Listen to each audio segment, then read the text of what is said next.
14 days winter break முடிஞ்சு ஒரு வழியாக ஸ்கூல் ரீஓப்பன் ஆக போகுது.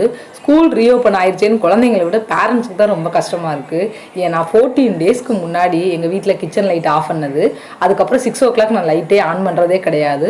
நல்லா ஜாலியாக இருந்துச்சா, நல்லா இழுத்து போத்திட்டு இந்த பனிக்கு தூங்குறதே அது ஒரு சுகமாக இருந்துச்சு. இப்போ மறுபடியும் சமைக்கணுமே காலைல எழுந்திரிச்சு அப்படின்ற நினச்சா கொஞ்சம் கஷ்டமாக தான் இருந்தது. அதை விட இந்த ப்ரீ பிளான் இருக்குது பாருங்கள், pre preparation, water bottle clean பண்ணுறது, பேக்கை க்ளீன் பண்ணுறதுன்னு, அதுதான் ஒரு பெரிய வேலையாக இருந்தது. ஒவ்வொரு பிரேக் முடிஞ்சு போகிறப்பையும் அதை பார்த்தா அவ்வளோ டர்ட்டியாக ஆக்கிடுறாங்க. வாட்டர் பாட்டில் நம்ம இத்தனைக்கும் வீக்லி ஒன்ஸ் க்ளீன் பண்ண தான் செய்வேன். ஆனால் இருந்தாலுமே அது லாங் டேஸ் அதாவது யூஸ் பண்ணாமல் இருக்கிறதுனால ரொம்பவே டர்ட்டி ஆகிடுச்சு. ஸோ அதெல்லாம் க்ளீன் பண்ணிவிட்டு ஸ்கூல் பேக்கெல்லாம் வாஷ் பண்ணிவிட்டு, school bag, tuition bag, lunch bag எல்லாத்தையுமே க்ளீனாக வாஷ் பண்ணிவிட்டு எல்லாத்தையும் செட் பண்ணி அவளுக்கும் ஸ்கூலுக்கு போகிற மைண்ட் செட்டை கொண்டு வந்துட்டேன். நானும் நாளையிலேருந்து சீக்கிரம் எந்திரிக்கணும் அப்படின்ற மைண்ட் செட்டுக்கு வந்துட்டேன். நாளையிலேருந்து ஸ்கூலுக்கு போக ஆரம்பிச்சிருவாங்க. நம்ம சேனல் பிடிச்சா நம்ம சேனலை சப்ஸ்கிரைப் பண்ணுங்கள். வேறு வீடியோவில் பார்க்கலாம். பை.